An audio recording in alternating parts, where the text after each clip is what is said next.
আসসালামু আলাইকুম everyone, welcome back to my channel. আপনারা সবাই কেমন আছেন? আশা করি আল্লাহর অশেষ রহমতে ভালো আছেন। আমরাও আলহামদুলিল্লাহ ভালো আছি।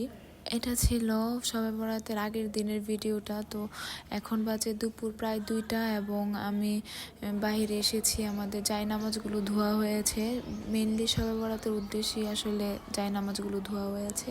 আর আমি আপনাদেরকে গাছের যে মুকুল ধরেছে সেগুলো দেখাচ্ছিলাম। সারাদিন আর তেমন কোনো ভিডিও করি না, এটা ছিল একদম সন্ধ্যার দিকে। তো আমি এখন নিচে এসেছি, এসে আমাদের রাতের যে ডিনারটা সেটা রেডি করতেছি। তো রাতের রান্নাটা সবসময় আমিই করি। বাঁধাকপি ভাজি করেছি, ফুলকপির তরকারি, ডিম পোচ করে একটা ভুনা করেছি, আর এখানে দুধ দেওয়া হয়েছে, আর আস্ত ধনিয়াটাকে ভিজিয়ে ধোয়া হয়েছে। আর এখানে সব কিছু যেগুলো কাটাকুটি দেখতে পাচ্ছেন সব কিছু এখন শবে বরাতের জন্য যে রেসিপিগুলো বানাবো সেগুলোর জন্য। আর এখন আমি ডিম পোচ করা হয়েছে প্রায় এখানে 10টা, তো সেটা আমি ভুনা করে নেব। তারপর পাপার জন্য মুরগির তরকারি রান্না করব। তো এগুলো রান্না শেষ করে তারপর আমি এখন চালটা ভিজিয়ে নিচ্ছি।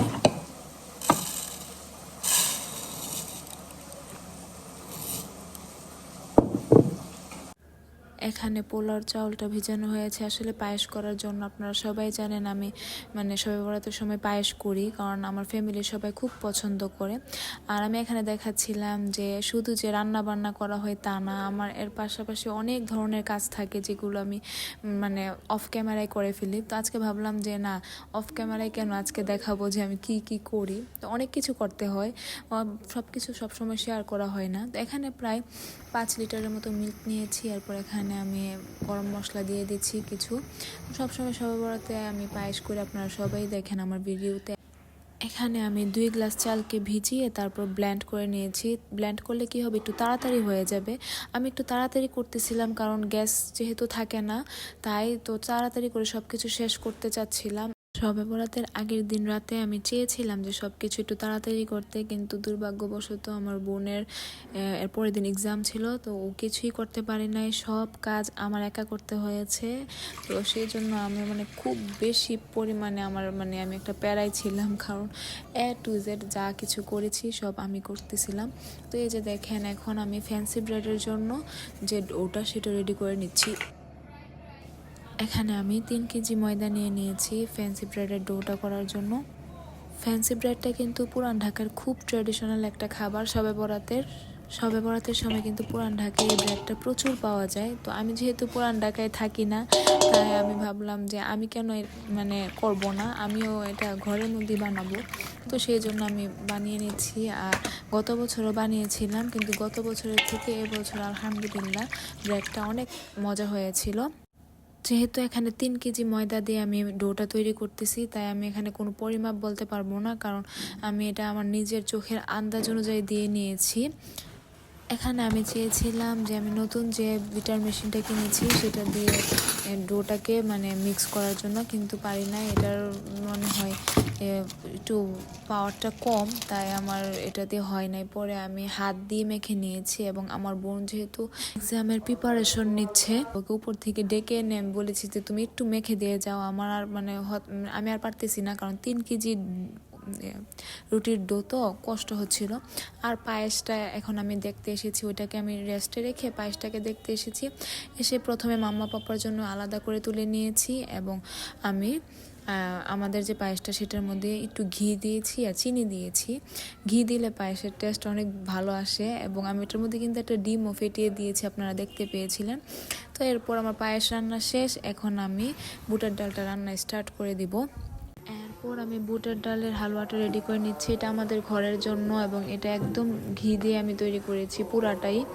তো এর জন্য আমি ঘিয়ের মধ্যে আগে একটু বাদামগুলো ভেজে নিয়েছি। এরপর ব্লেন্ড করা বুটের ডালটা দিয়ে দিয়েছি, ঘিটার মধ্যে দিয়ে এটাকে মিক্স করতেছি। পাশের চুলায় আমি একটু ছানা কেটে নিয়েছি, ক্রিম চিজ তৈরি করব। তো এই যে দেখেন, গ্যাস চলে গিয়েছে সবসময়ের মতো। তো আমি আবার আমাদের যে ইন্ডাকশনটা সেটার মধ্যে আমি এখন আবার এটা করতেছি। বুটের ডালের হালুয়া থেকেও আমি পাপা মামার জন্য একটু রেখেছি। পাপা মামার বুটের ডাল খাওয়া নিষেধ, তারপর আমি একটু করেছি তাদের জন্য, তারা অল্প একটু টেস্ট করে ফেলবে, কারণ সব সময় তার করা হয় না। প্রতি বছর শুধু এই একটা সময়েই আমি বুটের ডালের হালুয়াটা বানাই। অন্য সব সময় যদি আমার মনেও যদি চায় যে বানানোর জন্য, তারপরেও বানাই না। তারপর আমি সুজি আর ক্রিম চিজের হালুয়াটা বানাচ্ছি, মানে সুজি দিয়ে ক্রিম চিজের হালুয়াটা হবে। সবচেয়ে বেশি মজা যদি কোনো হালুয়া হয়ে থাকে সেটা হলো এই হালুয়াটা হয়েছে, অনেক মজা লেগেছে। আর বুটের ডালের হালুয়াটাও আমার রেডি হয়ে গিয়েছে। এটা একটা ট্রে আমি এরকমভাবে স্প্রেড করে দিয়ে উপরে বাদাম কুচি দিয়ে দিয়েছি, আর আরেকটার হলো যে সাজ দিয়ে আমি সুন্দর করে বানিয়ে নিয়েছি যেভাবে। তো এটা অনেক সুন্দর লেগেছে, আমি কি দুইটা করে করি। আর এই হালুয়াটা যেহেতু আমার খুব পছন্দের তাই এটা একটু বেশি করে করেছি আমি। এই যে আমার সুজি আর ক্রিম চিজের হালুয়াটাও প্রায় রেডি। তো এখানে ক্রিম চিজটা এখন আমি করে নিচ্ছি। এটার মধ্যে কিন্তু অনেক কিছু লাগে, যেমন কর্নফ্লাওয়ার, চিনি, গুঁড়া দুধ, তারপর ডানু ক্রিম, তারপর ক্রিম চিজ, ভ্যানিলা এসেন্স সব কিছু দিয়ে এটাকে করে নিতে হয়, মানে হালুয়ার মতো। তো এই যে দেখেন আমার কিন্তু বুটের ডালের হালুয়াটা রেডি, এবং আলহামদুলিল্লাহ পায়েসও রেডি হয়ে গিয়েছে। এগুলা এখন ফ্রিজে রাখার পালা। এগুলাকে এখন আমি ক্লিন ফিল্ম দিয়ে র্যাপ করে তারপর ফ্রিজে রেখে দিব। এরপর আমি পাপার জন্য নাস্তা বানিয়ে নিচ্ছি। তো পাপা আজকে পরোটা খাবে, তো পরোটাগুলো বানাচ্ছি। আর এদিকে ওই যে পায়েসের মধ্যে কিছু বাদাম, কিশমিশ এগুলো দেওয়া হচ্ছে, আর পরোটাগুলো ভেজে নিচ্ছি। তো পরোটা ভাজতে কিন্তু অনেক সময় লাগে এই চুলাটাতে। পরোটাটা ভাজার পর তারপর আমি যে চিকেনের যে কিমাটা পুরটা সেটা রেডি করব রোলের জন্য, স্প্রিং রোল বানাবো আর কি। স্প্রিং রোলটা আসলে আমি মেনলি বানাচ্ছি শবে বরাতের দিন যে আমরা রোজা রাখবো সেই দিনের জন্য।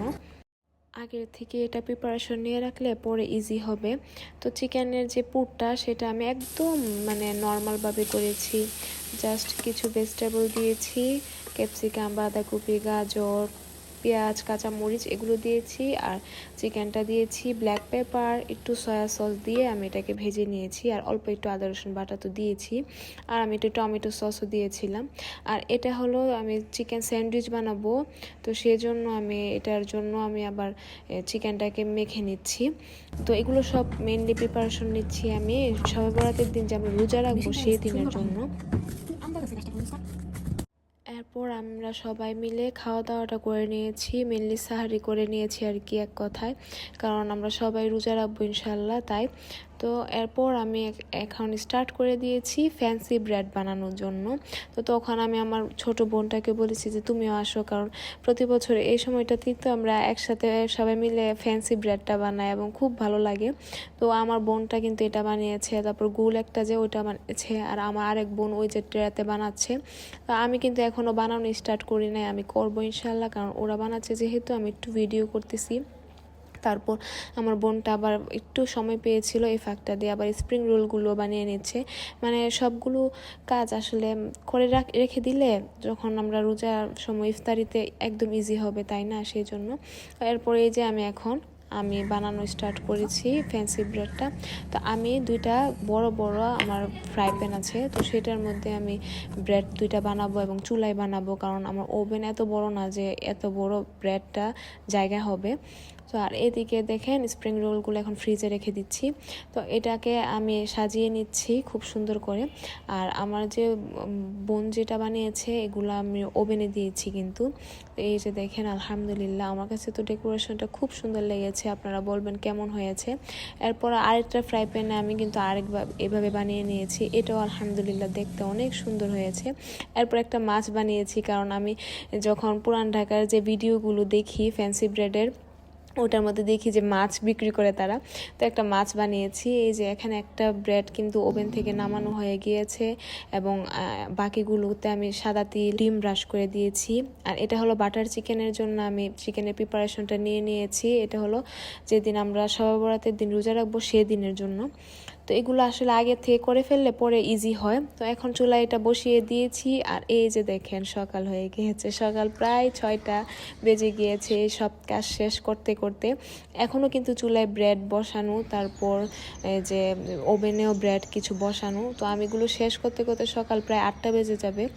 তো এই যে দেখেন আমার হাতের কি অবস্থা, আমার হাত একদম 12টা বেজে গিয়েছে কালার ভরে। আজকের মতো এ পর্যন্তই, আপনারা সবাই ভালো থাকেন, আল্লাহ হাফিজ, আসসালামু আলাইকুম।